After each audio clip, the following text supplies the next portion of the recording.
Okay.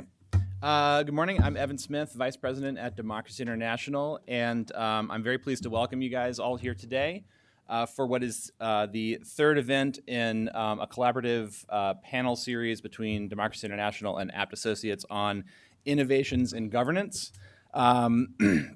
Basically, through this series, I think there was a couple more events planned. I think Tiernan Menon from Apt is going to give you a preview of those at the end, but we're trying to basically kind of bring the community together to discuss some of the big challenges in governance facing us at this point in the evolution of our industry. Today, as the good turnout is can attest to, we are tackling one of those big challenges and kind of one of the bringing together several different of the most salient watchwords and buzzwords of the moment, thinking, working politically, and more importantly, even the journey to self-reliance that is the way USAID is framing kind of its mission at this point. Administrator Green has basically taken that on as the guiding organizational principle of the agency. And I think there's still a lot to be determined about what that means and how that's going to then trickle out all through the programming process down into the field. I think, importantly, governance is a central dimension to the journey to self-reliance, and that's what we're here to discuss today. I think when countries have the decision-making mechanisms and institutions, and then can implement those decisions in a way that promotes the best interests of their citizens, that's how you get self-reliant development, not just good education outcomes, good health outcomes, et cetera. So I think that's what we're going to be discussing today. Thank you all for coming. I'm going to introduce Chaz Caldwell, who is going to be our moderator today. He is the director of the Urban Institute Center on International Development and Governance, which conducts research and provides policy advice on a wide range of governance issues, but including some that are central to this question of self-reliance and governance, including urban service delivery, governance of public sector goods, and political economy analysis. So with that, Chaz, take it away. Thank you, Evan, very much, and good morning, everybody. This morning, we grappled with two important and newish initiatives in international development, Thinking and Working Politically, which is an academic and practitioner-led effort to take better account of existing norms, institutions, and interests in our work with partners, and the new USAID initiative, the Journey to Self-Reliance, as Evan suggests, launched by the administration, or first mentioned, I guess, back in August 2017. We're going to do that with as little jargon and generalities as possible. An accomplishment that I hope we're going to deliver by have experts talking about their lived experience as they face the trade-offs in supporting sustainable, locally owned reforms in specific instances. So we're not going to be expounding at length about the history of the details of either TWP or JSR, as its acronym is inside the USAID building. There are really good websites that describe both of them. The twpcommunity.org is the TWP Community of Practice, and usaid.gov/self-reliance for that. My goal is to avoid treating either of these as some quasi-religious movement where simply knowing the secret jargon will make your work more effective, but rather to address the long-standing and long-recognized challenges that they both attempt to work on. But since this is not a meeting about those long explanations, I want to, for those who are not introduced to these topics at all, give a short explanation so that the panel can indeed talk about the underlying challenges. As most of you know, USAID's reorienting its policies, its strategies, its programming with a whole transformation agenda to improve how it supports each of its partner countries on the so-called journey to self-reliance. The theory of change behind that is that there are two mutually reinforcing factors: commitment, the degree to which a country's laws and policies support progress towards self-reliance, and capacity, how far a country has come in its ability to manage its own development journey. The idea is that as the country increases its commitment and its capacity, its level of self-reliance should increase, and as its level of self-reliance increases, USAID's partnership should also evolve. My own view is that even as this theory of change targets really important characteristics of more successful societies, it also begs the question, how or why does a country increase its commitment or its capacity? How does USAID or anybody else support increased commitment, and what capacity is most relevant? Happily, this is where I think the thinking and working politically agenda comes in.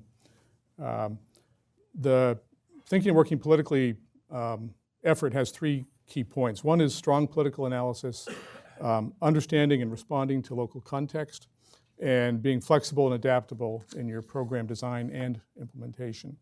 So this means being really candid and frank about where power is in a particular place, moving away from a model of change and think about how change happens in a particular place, working with and through domestic stakeholders, and recognizing that there are multiple and perhaps contradictory interests at play. So it seems to me that the JSR, I'll use the jargon, Journey for Self-Reliance indicators describe outcomes, while the thinking and working politically is interested in how those outcomes come about, where power resides and how it's used, constrained, and organized. So today, how central is self-reliance to USAID or other donors' existing approaches to accountable governance? What kinds of innovation can either of these newish lenses bring to traditional programming? And are there things, this is a question for all of us, because I don't have an answer myself, are there things that either frame suggest that USAID and those of us who work with USAID stop doing? I'm old enough to have seen the World Bank, USAID, DFID, DFAT, all wrestle with the self-evident fact that politics affects our ability to do things, and that that exists alongside the reality that places where poverty is most persistent are the places least open to change, oftentimes. So how that observation gets integrated into how we define problems, who we work with, and what we work on is still an open question that I hope we will talk about today. With that, I want to invite our panel up to the dais. We've got four experts. Nathaniel Heller, you guys can come on up. Nathaniel, you're in the second chair right there. Is the Executive Vice President for Integrated Strategies at Results for Development. Beside him, Morgan Simpson, the Deputy Director for Program Management at Democracy International.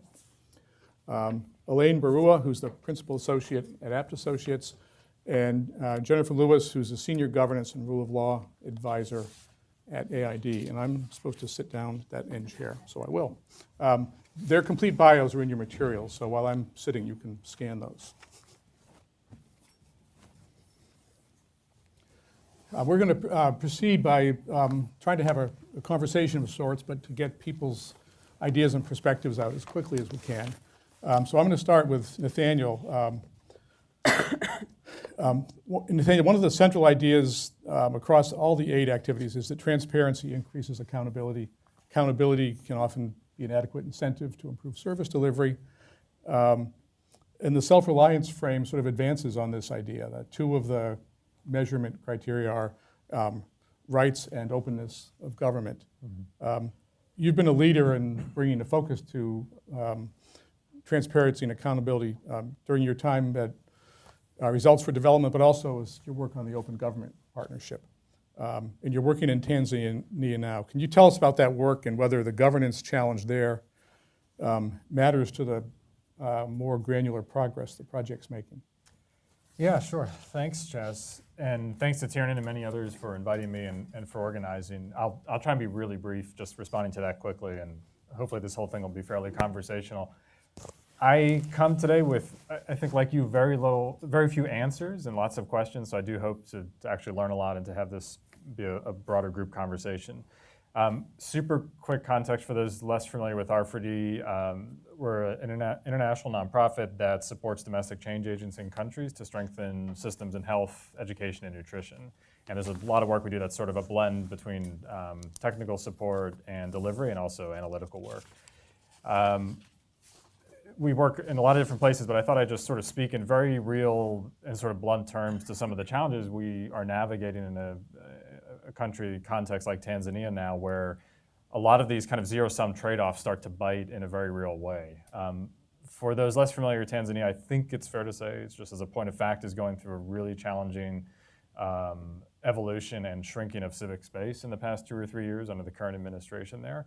And yet we work, like many organizations, I'm sure in this room, very intensively in the country and at the subnational level, particularly around nutrition and health reforms. One of the bigger programs we run is on childhood pneumonia, generally in the region, but specifically in Tanzania as well, which is the #1 killer of kids under 5 globally. And in a place like Tanzania, it's a super high burden country where kids are dying, unfortunately, at very high levels of extremely preventable deaths that take about a 40-cent pill to solve, amoxicillin, which most of our kids would take. Here it's Augmentin or another antibiotic. If not prescribed, kids can die. If prescribed, it's a very easy, quick fix that's super reliable. And so we're working really closely with Ministry of Health and subnational health agents trying to figure out how to get pills into systems, how to get doctors to diagnose and nurses to diagnose correctly. And it's a fairly straightforward, and although incredibly complex, service delivery challenge in health. And yet we're operating in a context and environment where we have constant and agonized internal debates and concerns over the broader political context in Tanzania right now, and sort of asking questions, are we enabling administrations and parts of a regime that are sort of acting contrary to other core equities and issues that we work on around transparency and accountability? What's happening in that context that causes this?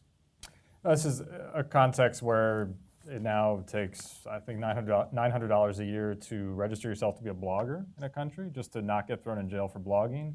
We're publishing statistics, even our own work, we're having to navigate this. If you publish statistics and data on your own without government approval, you can be thrown in jail under criminal liability. I mean, these are pretty dramatic changes just in the last 2 or 3 years. And this is sort of a laundry list that a lot of folks know well in this room. And so as we're sort of trying to navigate those realities, we're sort of, on the one hand, wanting to work really intensively and technically on childhood pneumonia and delivering change that matters and helping to strengthen really great reformers inside of the system who are trying to tackle these issues in health. And then, at the exact same time, wondering, are we helping, hurting, or being sort of neutral actors when it comes to the broader democracy, transparency, and governance agenda in the country?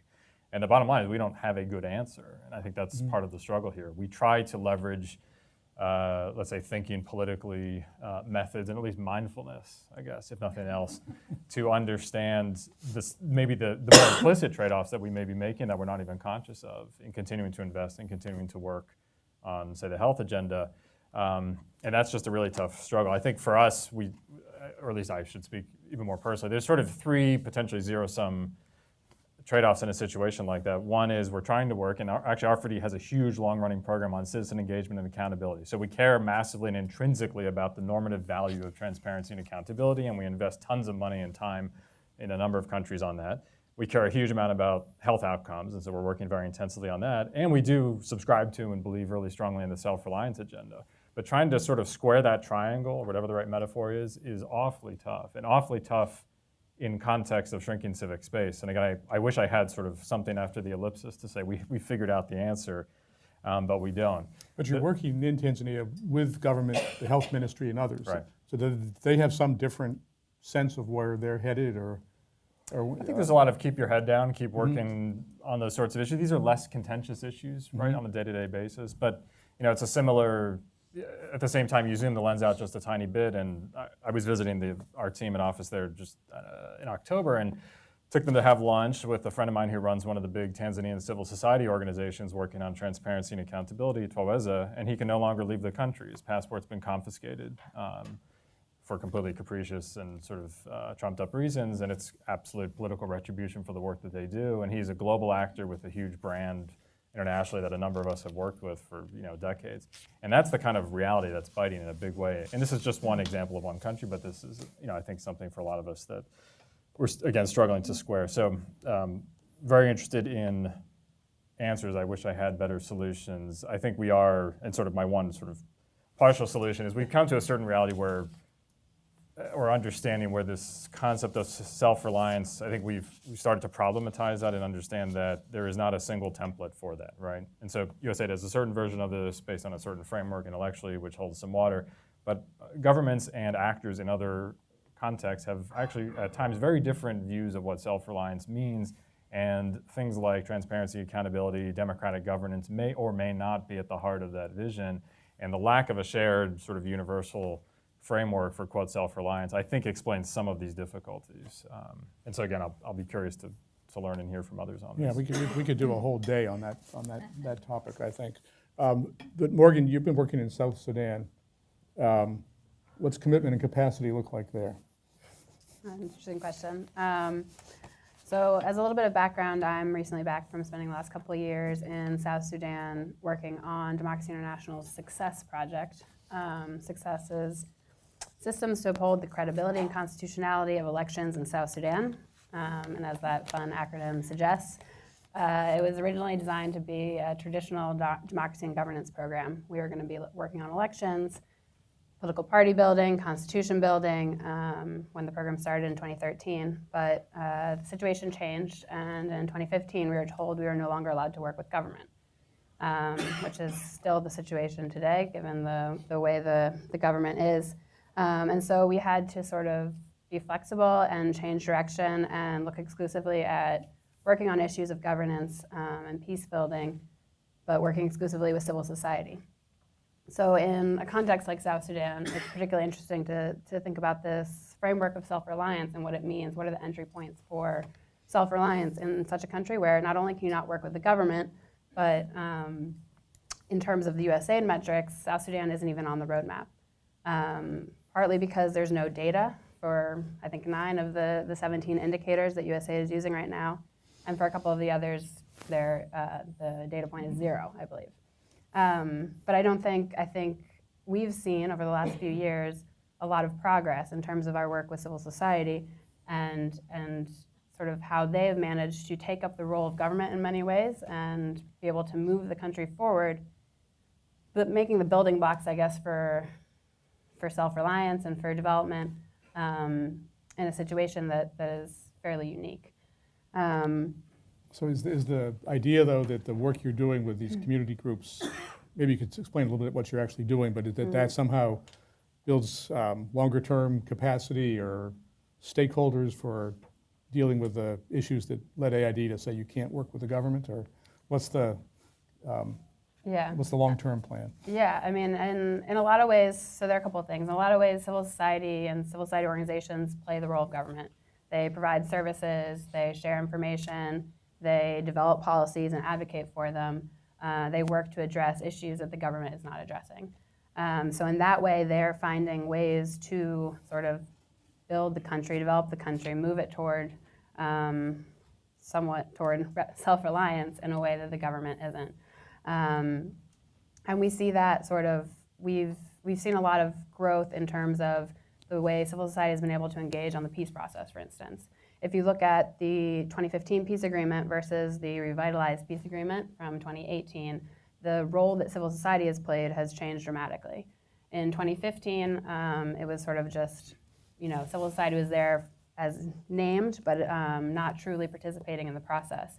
And in this more recent process, civil society has managed to get a seat at the table for the negotiations and get a seat on the committees that are going to be implementing the new agreement, that are going to be making the policy changes, and sort of in a lot of ways taking up a greater role in moving in toward development. And I think sort of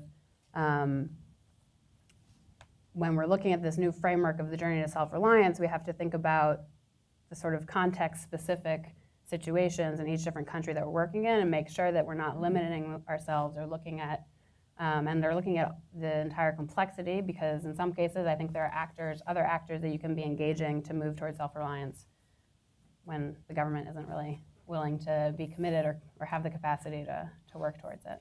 Can I ask you a in the weeds practical question? You had a contract? Cooperative agreement. Cooperative agreement. Yes. And you had a scope of work and a work plan and targets and I know there's less difference than we might think between a cooperative agreement and a contract. When it all changed, how'd you do that?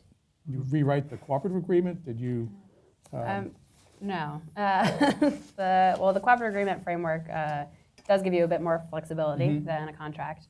And we were already supposed to be working with civil society. So we were able to sort of adjust our scope of work to be focusing entirely on that component of the project. We put the government components on hold and broadened in a lot of ways the forms in which we were engaging with civil society.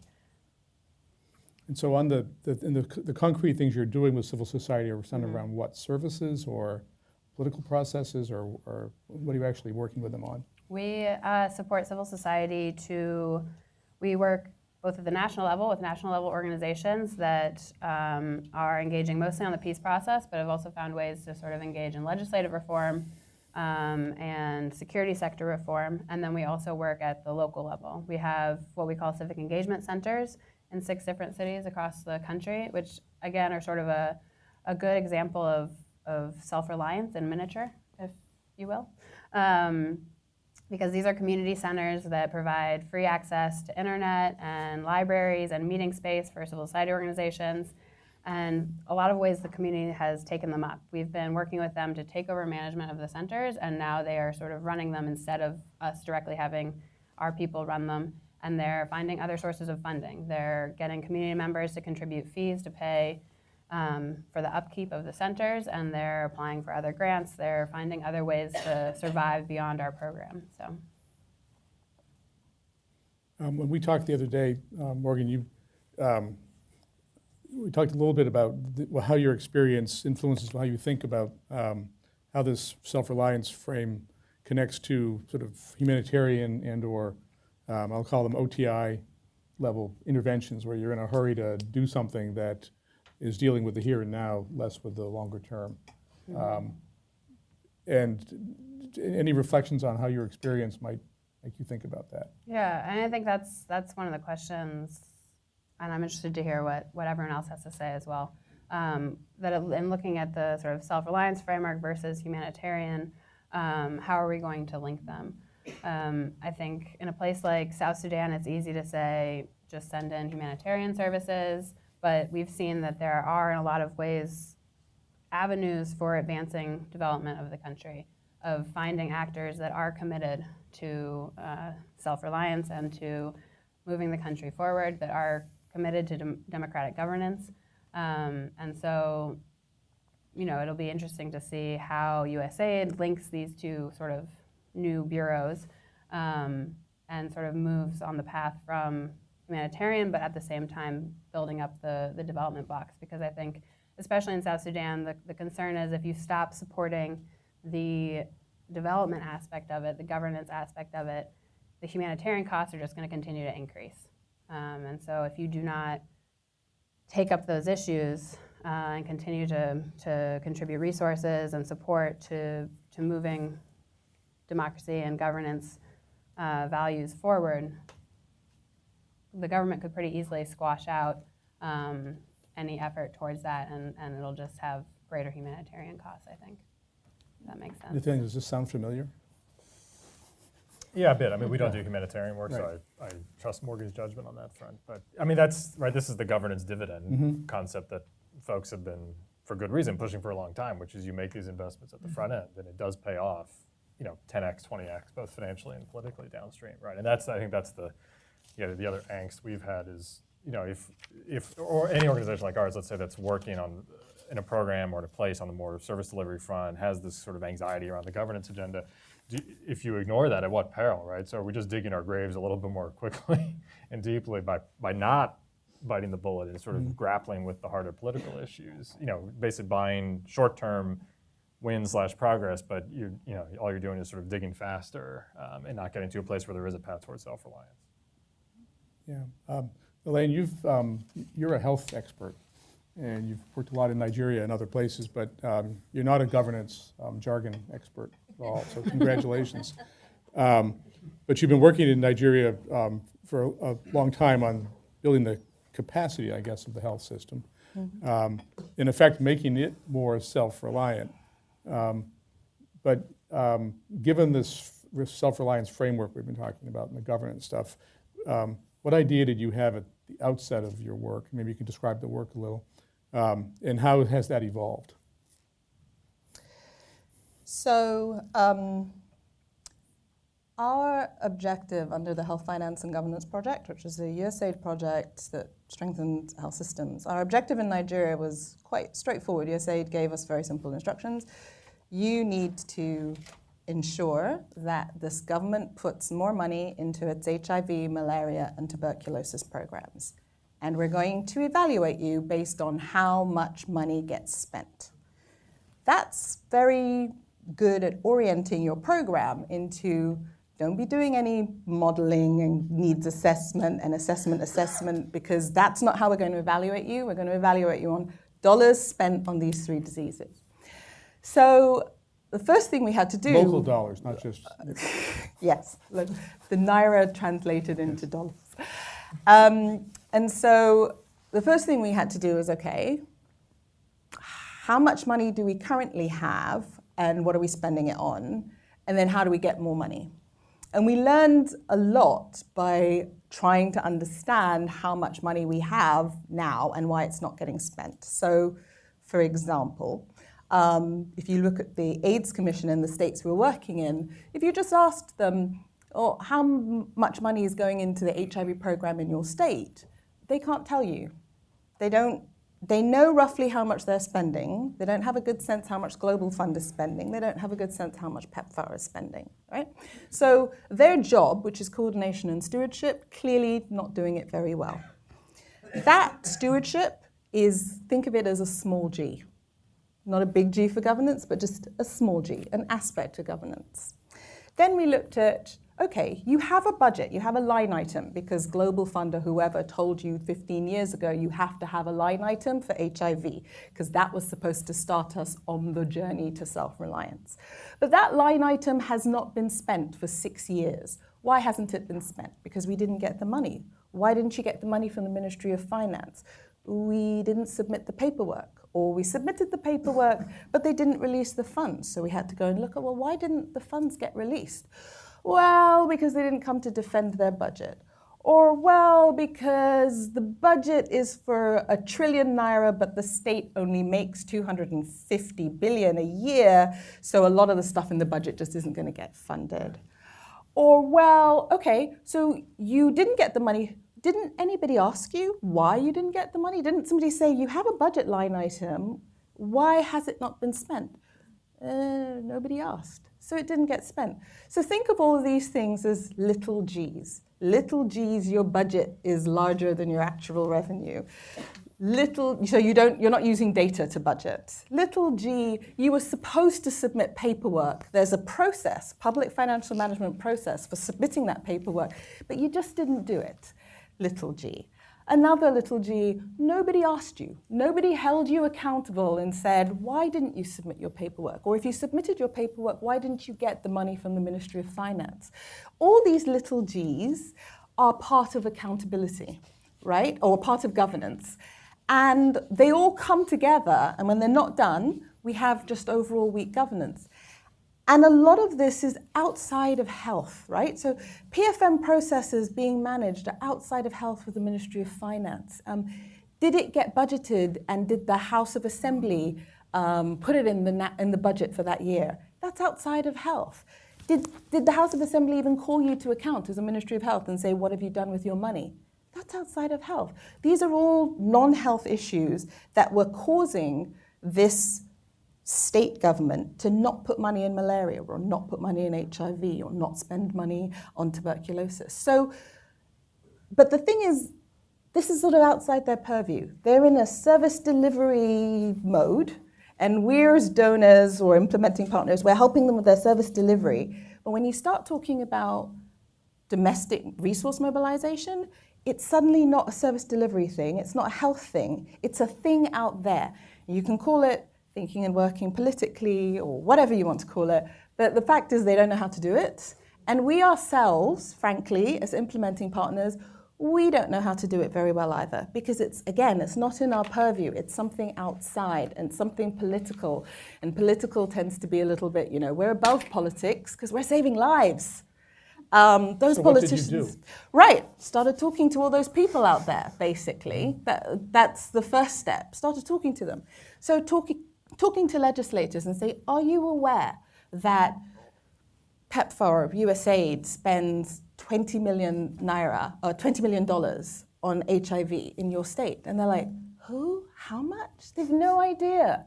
No one's told them. They're not aware. So they don't even know this. And be fair to them, they're politicians. Are they supposed to know it? Somebody's supposed to tell them. How are they going to help you? And so we started something called the Legislative Network for UHC. One of the things that network is doing is training legislators on health issues in UHC. So this is what your Ministry of Health is supposed to be doing. You need to hold them accountable. You need to call them before you, not just when there's a budget to defend, but all through the year, and ask them, what are they doing? How many primary health care centers have they renovated? How, have they bought all the drugs they were supposed to buy, or did they disappear? If 70% of their budget every year is supposed to be capital development, are they actually spending it? Because they're not. We've worked in lots of states where they pay salaries with their recurrent budget, but the capital budget never gets released, so nothing ever gets done. The maintenance, the drugs being bought, the holes in the walls being fixed, and nobody is asking them why it isn't being done. And they don't want to look stupid. They're politicians. Image is everything. But if you equip them with the capacity to ask those questions, they start asking them. And that kind of creates a sort of virtuous cycle. They ask the questions, Ministry of Health thinks, ooh, we should have this information and we should actually be ready to present it. And things start moving. And it did work on a large scale, I think, in Nigeria. We worked at the federal level and also at the state level. At the federal level, there was a policy called the National Health Act. And in that act, they were supposed to set aside 1% of the entire revenue of the federation for just primary health care. And that act had been enacted in 2014, and that money had never seen the light of day. It was just buried in a policy. What we did with the legislative network is get all of these senatorial legislators, House of Reps, all of the legislators in the states that we worked in, got them together and said, look, this money is money that goes to primary health care, meaning that it's not big tertiary hospitals, it's not secondary facilities, it's the primary health care facilities in your wards, the things that your voters care about. When you make that connection for them, they get it. They're not stupid, they just didn't know. They get it. And they really got behind this push to make sure that money really ended up in the budget. And it was $140 million, which is a small amount considering there's a lot of Nigerians, but still, it's $140 million in the budget this year that wasn't in the budget for health last year. So is this project ongoing, or what are people doing now? HFG is over, but the legislative network continues. So they've become, it was an activity in our work plan. And kudos to our clients at USAID Nigeria, because it wasn't something, they were in HPN, Health Policy Nutrition. They didn't, this was not their thing, but they got where it could go and funded it. Now it's an entity by itself. It's become not-for-profit. It's a civil society organization, basically, led by a former senator who was the chair for health in the House of Assembly. So it's ongoing. I think it will continue to live. Yeah, no, I have lots of questions for all of us, but I want to sort of get through some initial round. Jen, you're here from USAID, and we are so glad you're here. But we're not going to ask you to explain all things Self-Reliance. But you are a governance expert. You've focused on many things: corruption, extractive industries, and I think open government as well. So it strikes me that these are all issues that go to the essence of what's bundled up under this commitment phrase in the Self-Reliance materials. And so this journey to self-reliance is a great ambition. Forces us to think about questions that can get buried in the day-to-day, as we know. But it asks, are we on the path to success? There are more details coming, I understand. Can you just talk a little bit about the status of implementation more generally, and then I want to ask about your own work. Sure.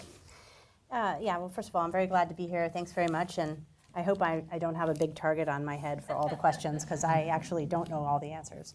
I just want to say at the outset, though, a little bit apart from your question, that I think we, within the agency, see JSR, the Journey to Self-Reliance, as being a great opportunity for us, because it really is forcing us to rethink and reframe the way we are designing strategies and programs beyond the buzzwords and dealing with some of these issues that we've talked about. I mean, so I'm a governance person. The people in the Governance Center and the DRG Center, we all tend to see the world through a governance lens, right? I sort of joke with people that I feel like I see corruption around every corner. You know, it's always at the root cause of everything. And we may be trained to think of things that way, but our sector colleagues don't necessarily do that. And I think JSR provides that opportunity, right, by very clearly providing a framework for both this capacity and the commitment piece, and allowing us to focus on the fact that governance concerns are not just a little box that gets put in your theory of change off to the side as a context piece, or in a strategy or in a PEA even as a context piece, but that it's an integral piece of the puzzle, that you can't deliver health services, you can't deliver humanitarian assistance without effective governance. And so just to underscore that we understand, within the agency, we understand self-reliance as being not just an end state and an outcome that's, you know, defined by the metrics and the roadmaps. And it's not like we get there, we plant a flag, we're done, you know, sayonara. That's not it. It's not just the end state, it's the process itself. It's a development process itself. And so in that way, it's very similar to governance, right? Which is both an end state and a process itself. In terms of where we are in that process, the roadmaps, you know, have been released. They're constantly being refined, but they've been released. And the next step is really working with partners and all of you once the full policy framework is released. The roadmap is basically a profile, though, right? It's a snapshot. It's a profile. And the idea is to really find ways to link those roadmaps to both the JSR theory of change and then, most importantly, to our implementation work, right? So as we said from the beginning, there's the roadmaps, there's the 17 primary metrics, but these are not intended to be used as sort of a country scorecard that's monolithic and perpetual. You know, it lives in perpetuity, but they're intended to provide opportunities to identify entry points for our assistance and to define our assistance. We really think of it as a process of meeting countries where they are, right? Not every country is in the same place on their journey to self-reliance. And so the intention of the entire roadmap is to try to define where that country is, what their needs are, so that we can adapt our programming to be smarter and to be more effective and to meet the needs where, you know, if they're at a point of transition, to do some adaptive management, some changing of the way we've done business with them. Right now, we're in the process of pulling together a compendium of curated secondary metrics, and these will be more detailed. They'll draw from a wider variety of sources, and the idea is to really give implementers and our missions the ability to get down into the weeds at the country level, so that we're not just looking at these higher level metrics that may not tell us a lot about what's happening on the ground in, you know, South Sudan or in Nigeria, but to get down further into the weeds. And then the rollout of the policy framework itself, which will happen in April-ish. Don't quote me on that. That's what I've been told, in April-ish. And that is going to really provide additional guidance as well to our missions and to internally within aid and then to our implementers. So they're arranged, there's a whole set of new country strategies, I guess, in train someplace.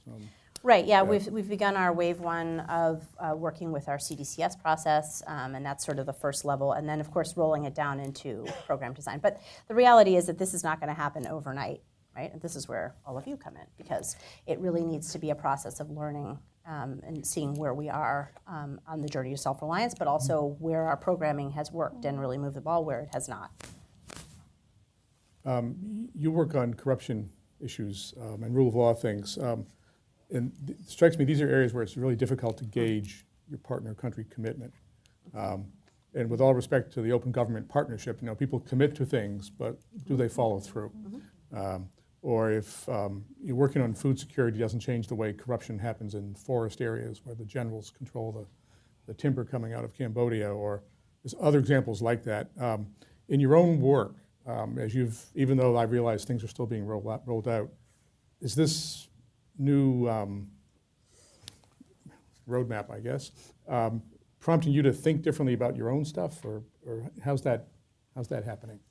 Yeah, it definitely is. I mean, first of all, at the broader level, it's hopefully forcing us all across the agency to consider governance as being central to all development, right? So thinking through these issues means that it's sort of more than just talking about integration, but it gives power to our integration agenda, right? Because we are able to talk across sectors to colleagues in health and education and so on about these issues. Within, let's say, anti-corruption, we've always recognized that the commitment piece is the hardest part. Like capacity, you can train officers on ethical rules, you can train judges on conflict of interest issues, you can pass laws, et cetera. So you can put all the inputs in you like. But the biggest nut to crack is the commitment one, right? That's why we're in business, because there's lots of corruption everywhere and it's very difficult to address it. But I think thinking through it as a commitment issue that spans a spectrum and is a journey in and of itself is helpful, because it means that it gives us license to look across the democratic governance landscape and not just look at particular public institutions, right? We're not just looking at reforming the judiciary. We're not just looking at improving local governance and the accountability of municipal officials to that. But we're trying to build sort of a holistic culture of accountability and integrity. And so that means taking into account civil society, the private sector, as well as the public sector, right? And being really honest about when that's not moving forward, what are our other entry points?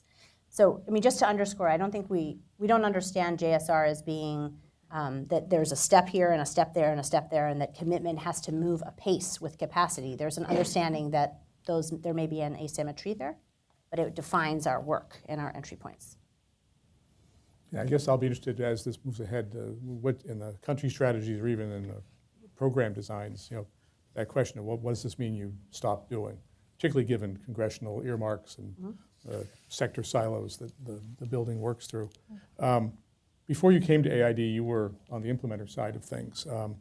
And as you know, initiatives like this take time to get implemented.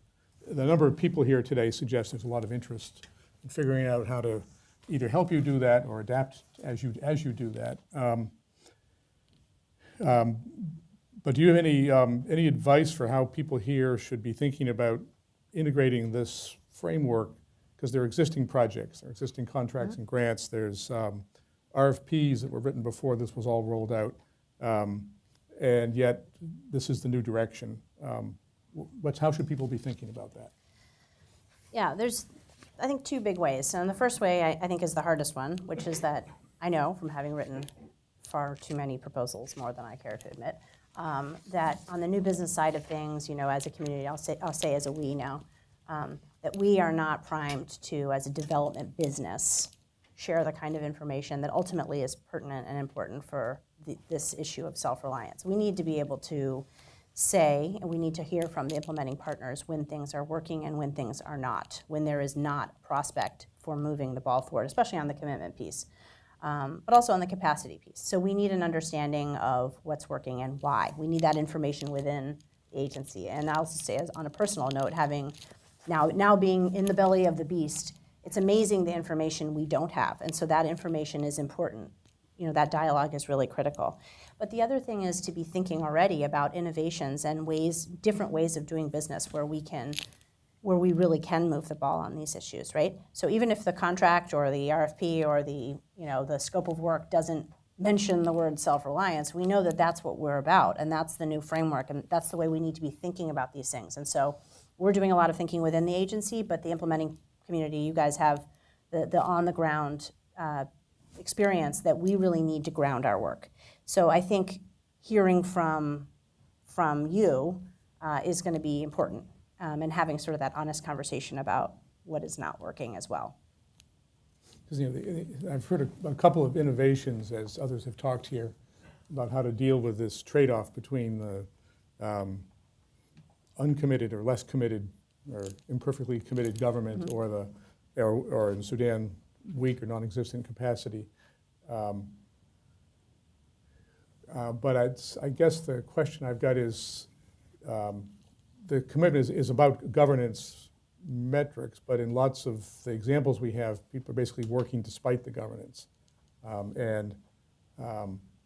guess a question for those of you, others of you on the panel is how explicitly, as you've tried to adapt to the fact that government of Tanzania has got shrinking space, or the AID is telling you not to work with the government in Sudan, or you've got a whole other raft of health projects at APT that are all about health and not about governance. As a matter of your team's leadership, the kinds of things they ask about, the data they collect, or how they interact with counterparts and with USAID, how do you grapple with this governance constraint? Are there explicit things you've done or can do, or is it just stick to your scope and go? I mean, Nathaniel, if you've thought about that.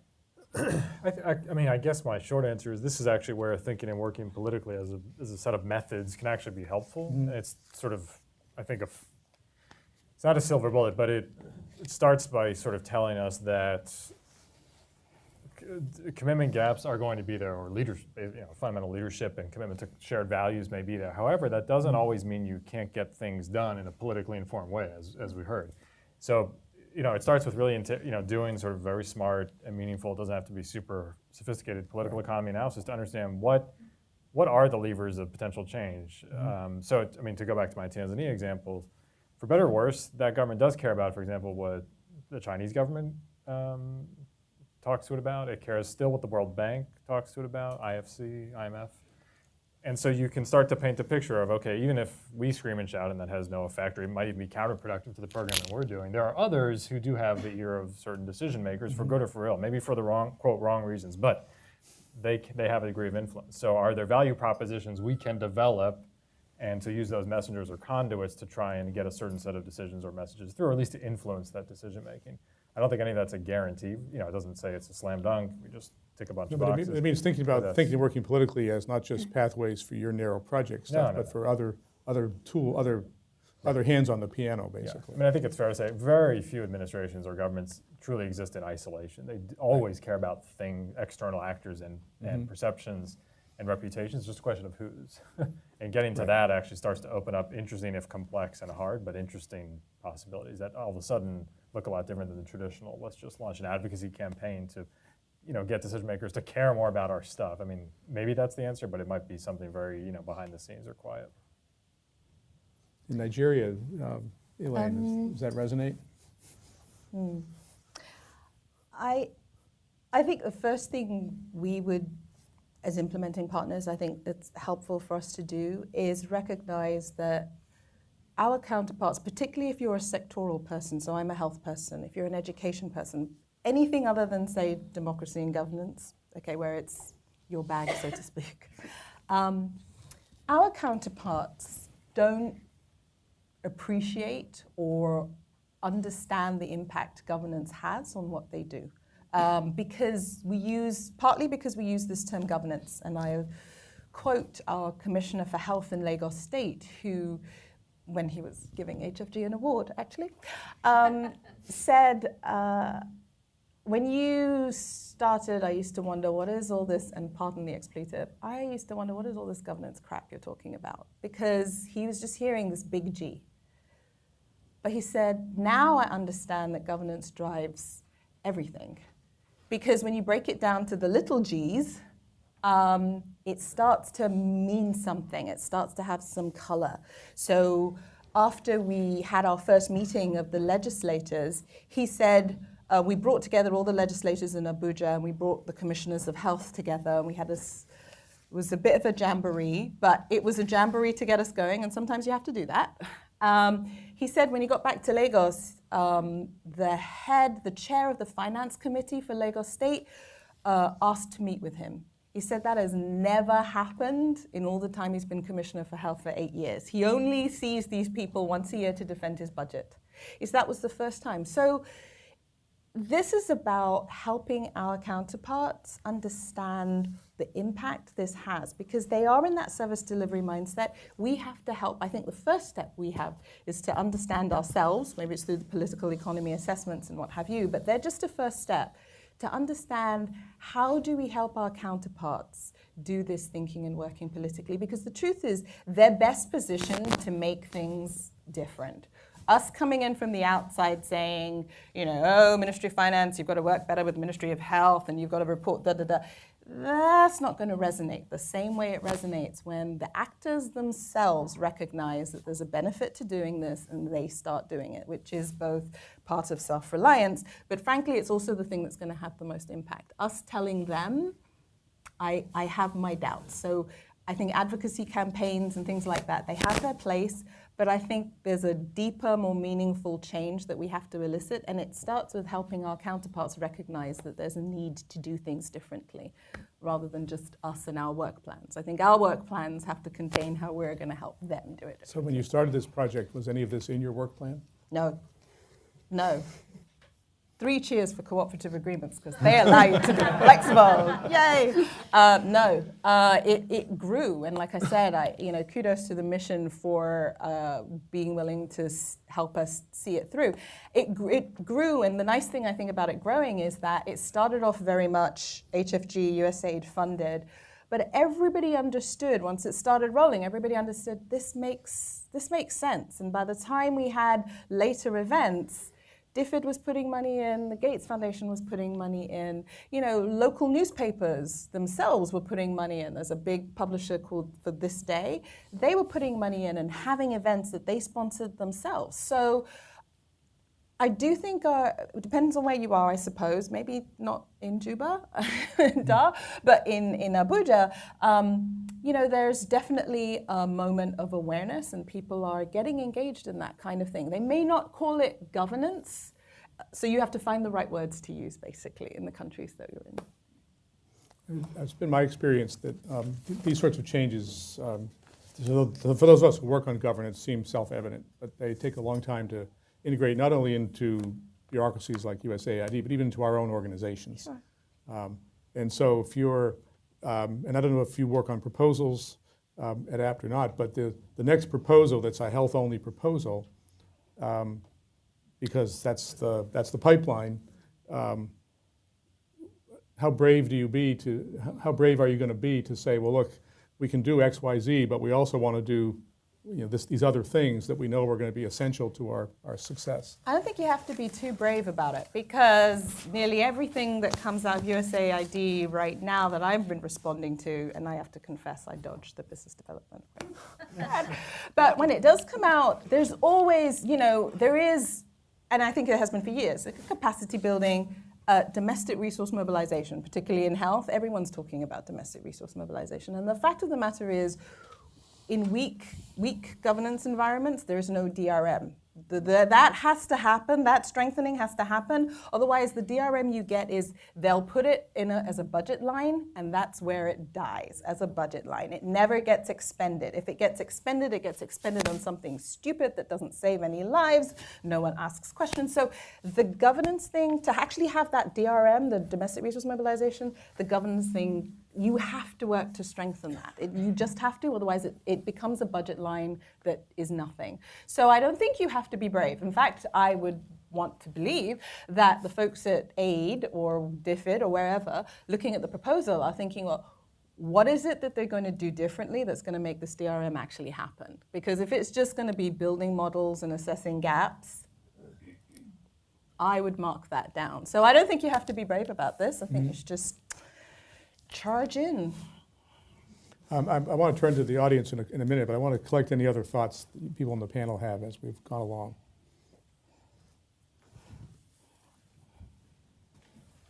I think I would just say that, we've seen a lot of the sort of similar things in South Sudan.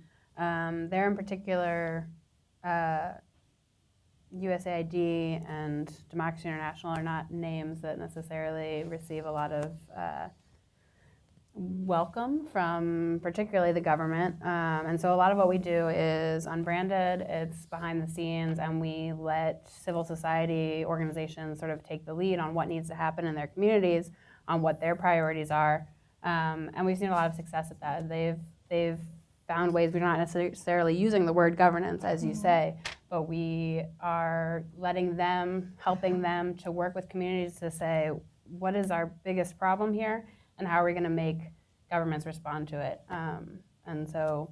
And in that way, we've started going sort of the opposite direction from democracy and governance into the other sectors, into education, into health, and seeing the ways that sort of advocacy campaigns led by citizens and action taken by the communities themselves can lead to improvement in other sectors. So it's not just supporting civil society organizations for the sake of doing it, but around a topic or a problem. Mm-hmm. Yeah. There are online audience here as well, and so for those of you who are watching the webcast, there's apparently a place you can send questions if you have them. But in lieu of having those, are there comments or questions from the audience?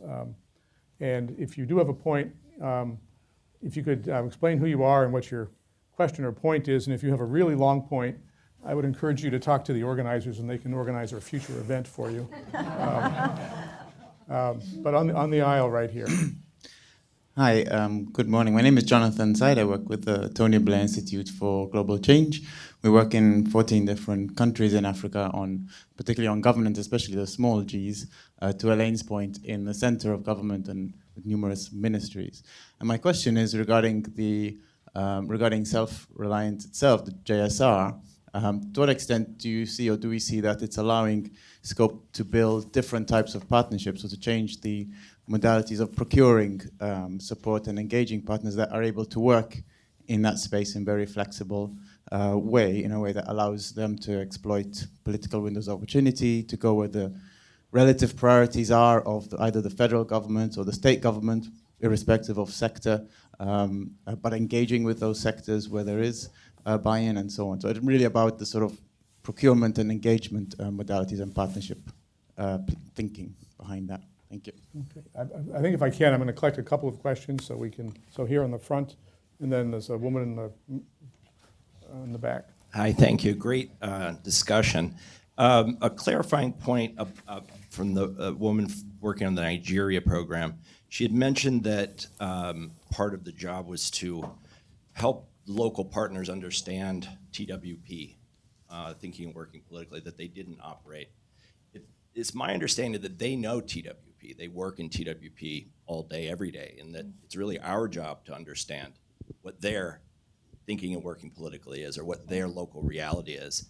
So I just wanted to follow that up and see if you have any thoughts, because as Green Book showed us last night in the Oscars, there is this temptation to be a savior in these communities and come in and tell them what their political reality is when they work in it every day. And they live it. And my name is Nick Demeter.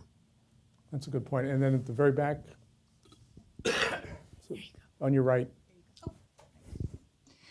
Hello, Maria Jessup with Carina Center for Peace Building. Thank you all for a really rich discussion. You pointed out a number of things that resonated with me, and that resonate with also with my experience. The issue of, first of all, that there's an over-focus on technical issues and technical delivery, and at the expense of process issues. And the whole thinking and working politically, is an attempt, I think, to focus more on process issues. And I come from a peace-building background, and I think we have been focused very much on process issues and brought in issues around conflict sensitivity. As we focus on governance issues, what I get concerned about is that very often there's a tendency, both in peace building and in governance and other sectors, to work around the government, to focus on, for instance, when you hit a roadblock, to focus in on civil society, because civil society is so much easier to work with and so forth. And there's a risk of delegitimizing the government. And in the age of violent extremism, in the age of this sort of competition for who are the legitimate people in that society, how do you deal with how do you work in your programs in a way that you're not delegitimizing government, but at the same time you're holding them accountable? So how do you speak to that question? Thank you. That's an easy one, isn't it? let's deal with these first three, then we'll do another round. We had three questions. One was whether this thinking leads you to think about different types of partnerships or different modes of partnership, perhaps, or different partners. And does anybody have some thoughts on that question? Jen? Well, sure. I mean, I know that JSR is just the starting point, right? It's the framework and the theory of change. But itself, that is driving new projects within the agency. So I'll just speak for USAID specifically on this issue. But that in addition to the developing of the metrics and so on, we have a number of projects that are seeking to expand and diversify our partnership base and also just the way we do business. As I mentioned, the purpose being to meet countries where they are, right? The roadmap is a snapshot. We're meeting them where they are. So there's the Financing Self-Reliance project, which focuses on bringing that sort of strategic and holistic lens to how we're strengthening each country's ability to do that, to generate greater public revenue, but also to harness investment, right? So looking at it from a broad standpoint. And I would argue that's beyond DRM. It's not just sort of domestic resource mobilization per se, but it is about the small Gs. It's about the way they manage their budget and everything else. There's a new vision and a framework for this, and there's a cross-agency team of experts that's working to try to operationalize this. So that's one, because it will probably bring up new opportunities. The other is the private sector engagement project, which you may have seen that the administrator announced the new policy in December that seeking to partner more strategically with the private sector to try to bring some of their sort of enterprise-oriented view towards this in terms of driving self-reliance. There's another project on redefining the relationship with partner countries that really is looking at local solutions, like looking at local systems and local solutions and how we're working through that. So that's going to bring in new opportunities for new partnership as well.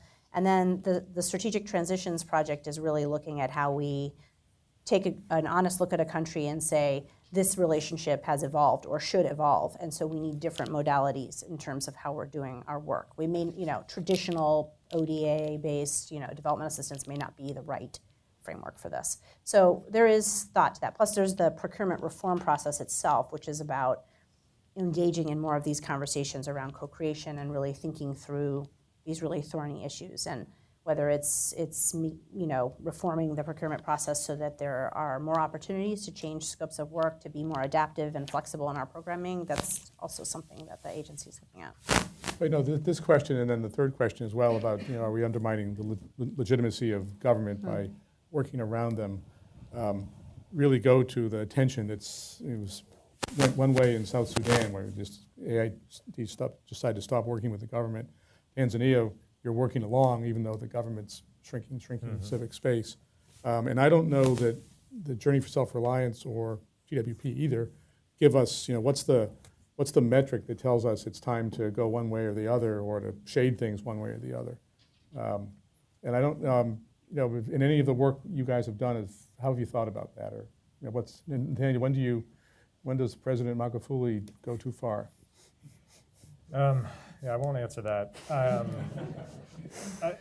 My only reflection is one way, in some ways by accident, but it's a happy accident, one bet that we are increasingly making, which is a bit of a hedge around some of these, is really to invest in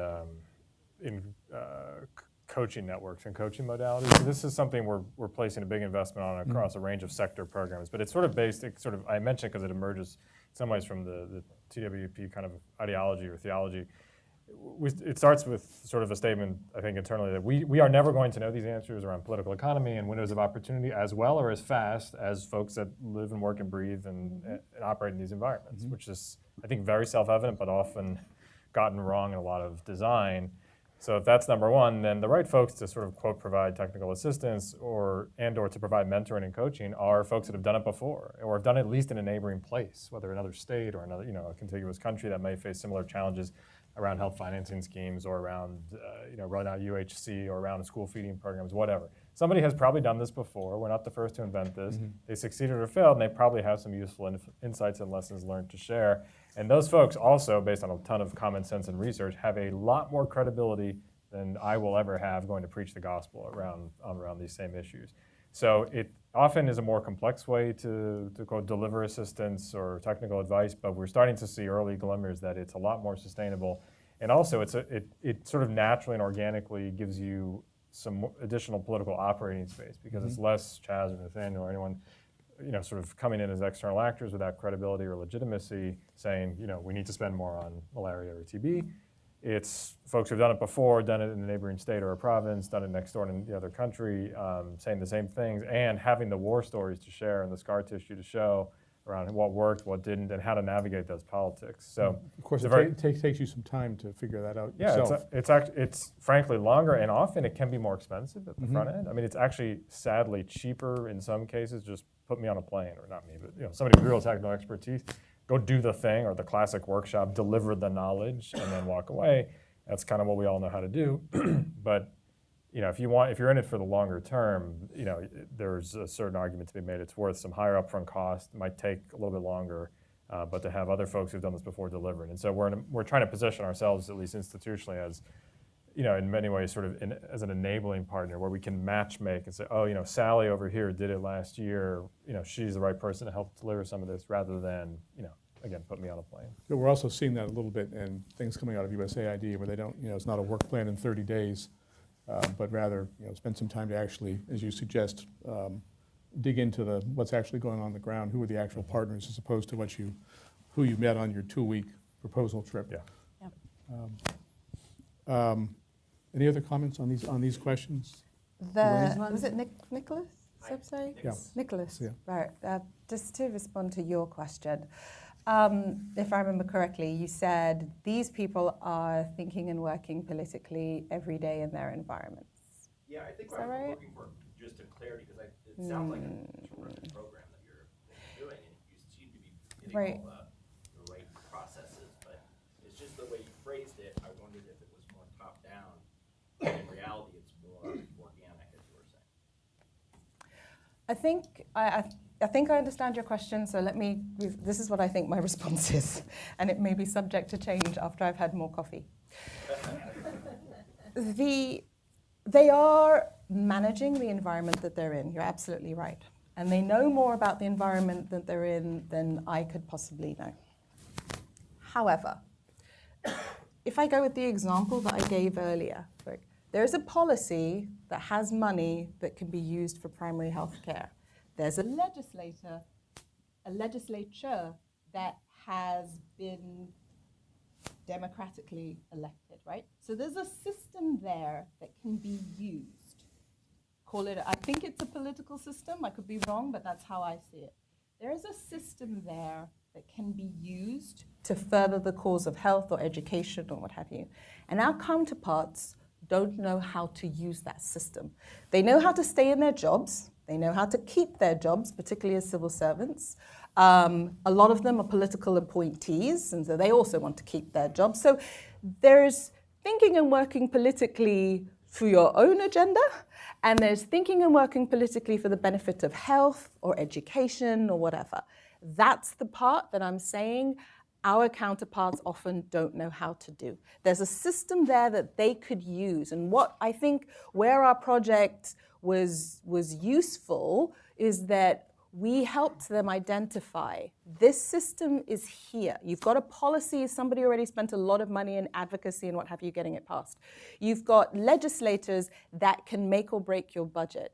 You've got a media that will tell people what you want them to tell people if you use them. So that's what I mean when I say thinking and working politically, getting our sectors to understand how to use these tools around them for the benefit of their sector.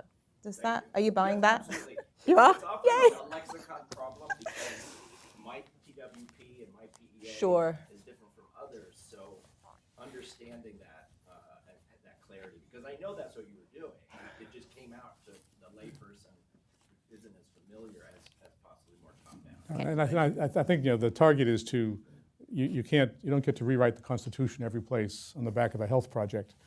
So the methods of campaign finance, or who appoints the local health officers at the local government, the regional government, or the political party, all that is important. But at least if you've got that map in your head, you can think more creatively about the pathways. Other questions?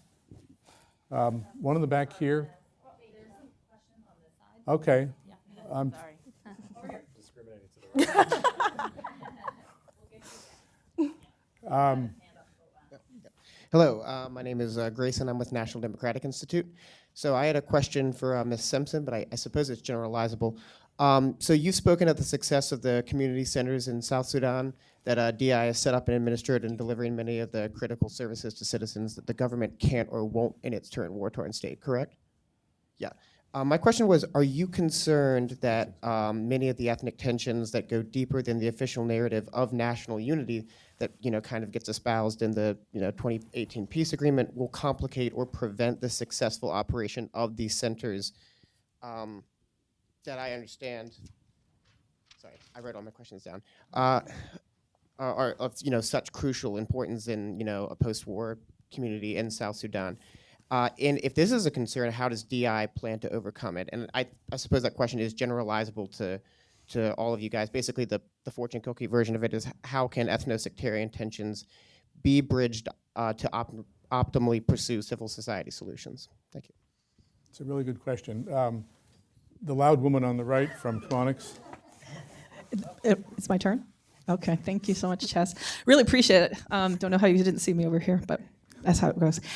Sharon Van Pelt from Cooperative International, also representing the DC-based working group for Thinking Working Politically. A bunch of y'all are here. Great to see you. So one comment and then sort of a question. One is, when we talk about being brave, to be honest with you, what I'm finding is the most important part about being brave is in our own institutions. And so often we've come here to USAID, and I'm going to support Jen in this one, is like, USAID doesn't have the right incentives. The USAID people in the field don't understand, and that's all possibly true. But frankly, I don't think our own institutions do. And at Chemonics, we're pretty big. So we're really trying through a new Center for Thinking Working Politically or Politically Informed Programming is to say all of our programs in one way or another need to take this into consideration. It's painful.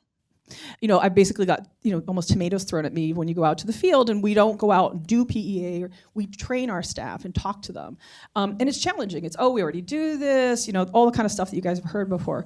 But it is different. And I do agree with you about the fact that for me, the biggest challenge is people think they've been doing this for 20 or 30 years, but they come at it from a very normative perspective, right? So the thinking working politically is like, this is not, I've had people tell me, I can't talk to the private sector because they're, well, that's who you have to talk to, quite frankly. That's what this is all about. So that's just a comment, and hopefully some of the implementers could talk about that, because it really is a challenge for us, and I think we have to look in home first before we go out.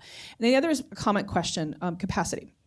I'd like us to start thinking more about capacity, not as training, but as the systems work that you guys were talking about. We do a lot of work on accountable ecosystems with others for group change and international budget partnership.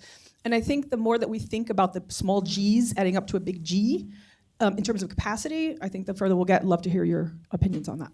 Thank you so much for taking my question. Yeah, before I take the next question, I should apologize. Sharon Van Pelt and Derek Brinkerhoff in the second row here are co-chairs of a DC branch of a community of practice around thinking and working politically that we encourage people to, if you go to the TWP website, you can sign up.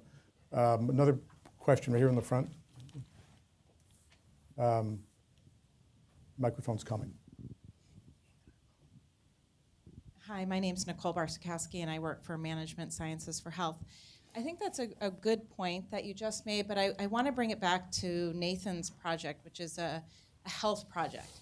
How do you incorporate these small G's when you do have a straightforward, probably streamlined funding into the work that you're doing? I mean, I hear you talking about possibly working with the World Bank or others, but that's not your mandate. That's probably not where your funding is necessarily allowed to go. And I think many of us not working in the governance sector who do come from a health perspective face those challenges. And I hear you, Nathan, also saying you don't have the ready answer, but I would encourage us all to kind of think about that, especially when you're under a contract that is very prescriptive and doesn't let you kind of reach out to some of these other areas that we know we should be. Okay, one more question on the left on the aisle, the white shirt. Thank you. My name is Georgie Timothy. I'm coming from UNDP, Georgia. Can you speak up a little? Yeah, Georgie from UNDP, Georgia. So I want to build up on this question of civil society's role. So what would be the approach towards having, so when it comes to the point when the government can already take some of those services when the civil society can do, or is doing now with your support, So kind of building the sustainability, kind of having the system perspective, having some consistency, because there are probably some countries where you support civil society sector to deliver some of the services when the funding is, I don't know, shifted, that probably could cause some problems. But just to give you a Georgia's example, so what happened, it was like after Rose Revolution, all the civil society, think tank workers moved to the government, so it kind of brought the knowledge and resources towards the governmental sector.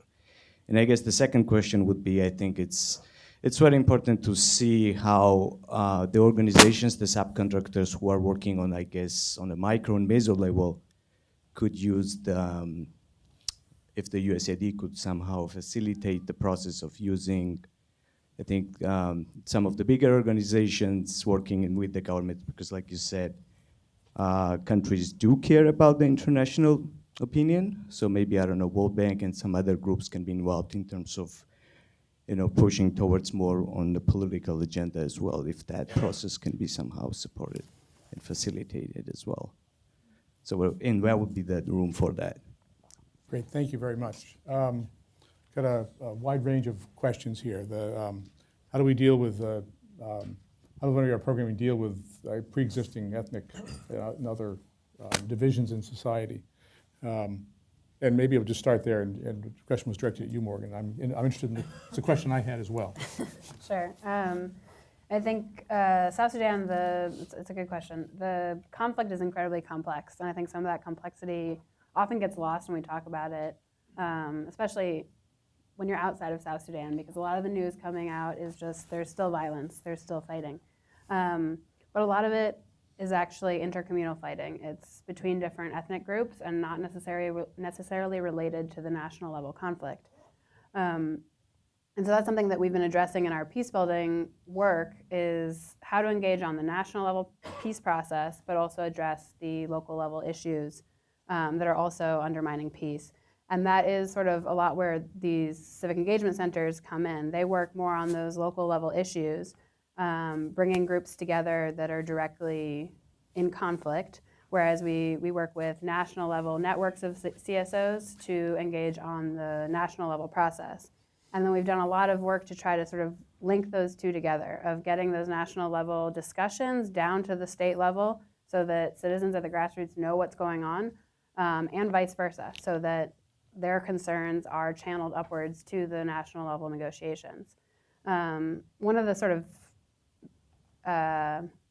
beauties of the civic engagement centers is that they've managed to bring a lot of different stakeholders and communities together because resources are so scarce. And so we've been able to sort of provide this platform for the different communities to come together and have dialogues to address issues like cattle raiding, to address issues related to the communal violence, and hold dialogues to address those directly. And so I think that sort of in our strategy going forward, continuing to see both the micro level of conflict while also pushing for national level change and peace and governance is going to be really important, because you can't move the national level process forward without realizing that a lot of this comes down to fighting over resources at the local level. And even with that, you're dealing with longstanding challenges that aren't going to get changed by one donor project. Those of us who've worked in Kosovo, unfortunately, we're not quite know there. that we're dealing with century-old challenges. Any other thoughts on this issue of how we balance existing ethnic issues? On this, how to incorporate small Gs in a narrowly targeted project. I think we've had some explanation of how to do that, but any additional thoughts on that? Are you guys worried about, are you guys doing anything active in your projects on the small G?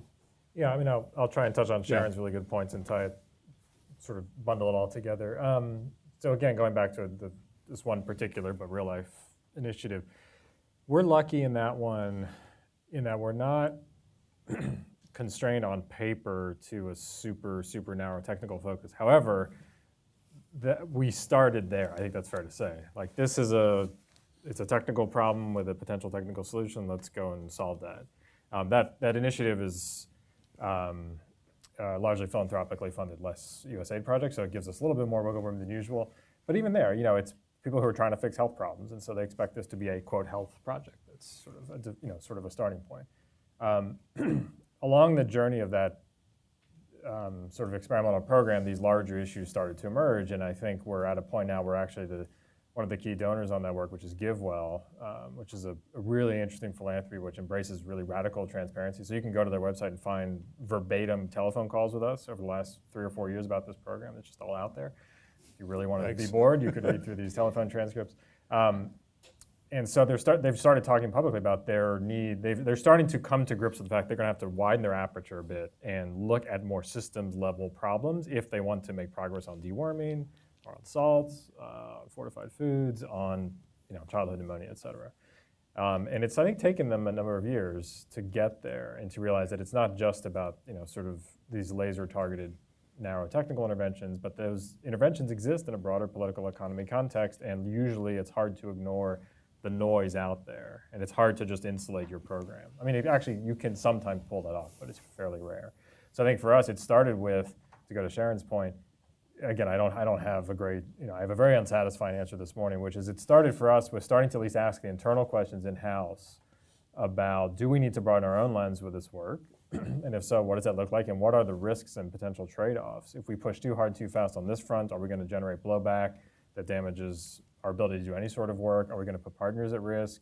Do we actually raise the profile unhelpfully in a public way?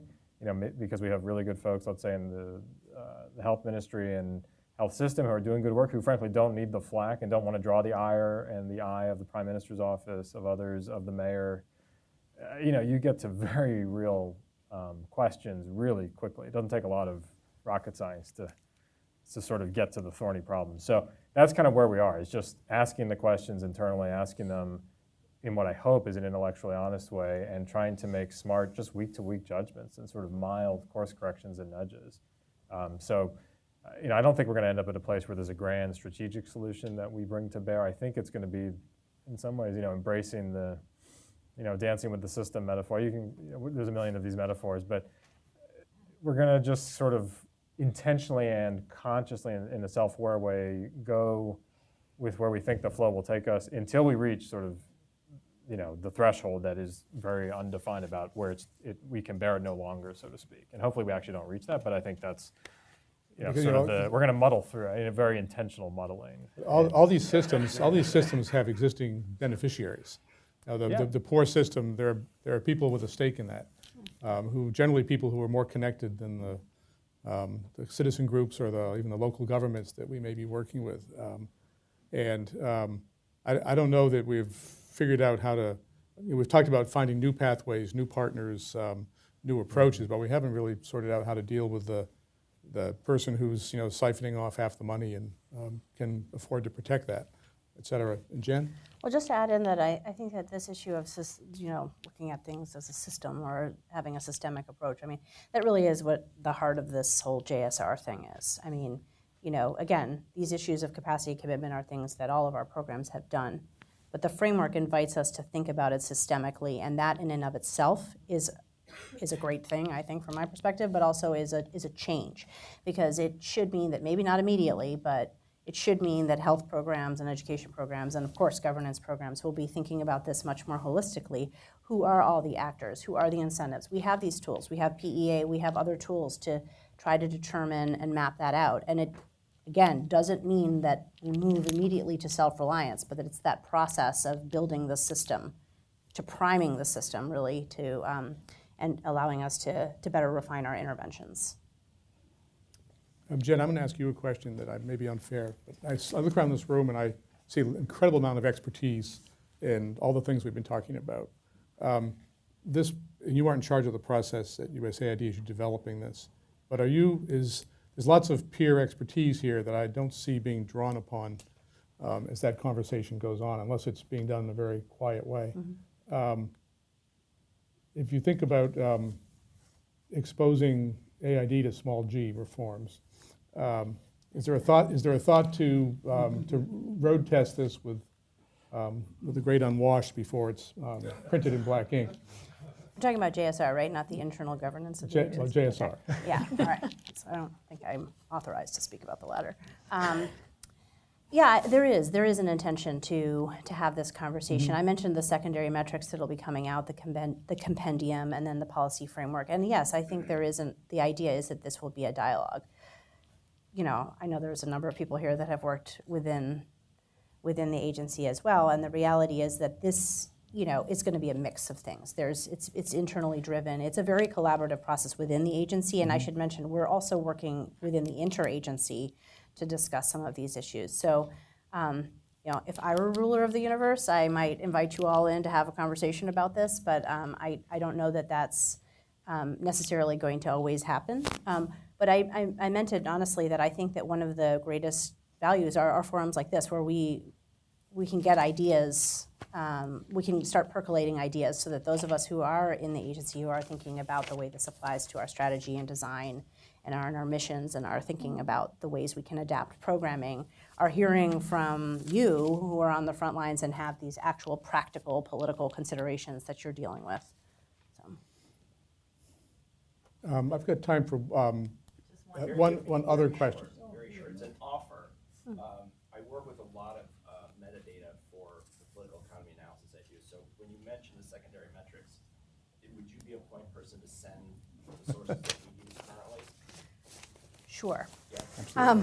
No, I'm not the person doing it. We have other folks in the agency, but you are, of course, I'm happy to send any information that you think would be useful up the chain to the people. We have an entire team in PPL that's working on this, and then at the subsector level and sector level, we have folks working on these secondary metrics.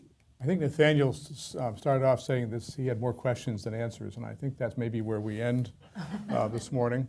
But let me invite Tiernan Menon from APT to, first of all, thank my panelists here, but also make some closing remarks. Sure, thanks, Chaz. Is this old wine in a new bottle? No. That was the challenge that Chaz posed us when we first started discussing this panel. I think we've moved the needle on that question severely to a completely different area. The concept of self-reliance has been a part of international development approaches for years, as our panelists discussed, whether it's in Nigeria or South Sudan. Self-reliance is important. But I think what's new is its explicit incorporation into a development agenda. And that's what's new and exciting, particularly if you're a governance practitioner. I think self-reliance, as discussed here, really puts governance and governments in the center, in a central role. But as our panelists have highlighted, it's not a straightforward path. There's whether you're talking about dividends from governance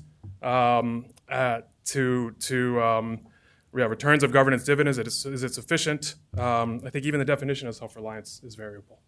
From country to country, it's different. So expect this to just be the first of many conversations on this topic over the next many years. This is a fascinating discussion. Thank you all. Thank you, panelists. Thank you, Jen. Thank you, Elaine. Thank you, Morgan. Thank you, Nathaniel. And thank you, Chaz, for taking on the moderator role.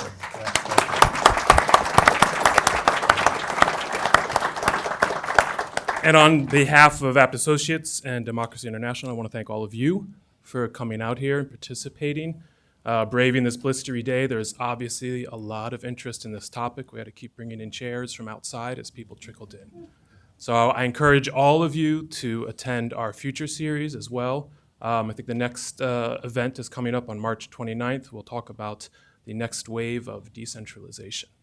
So thank you all. Enjoy your day.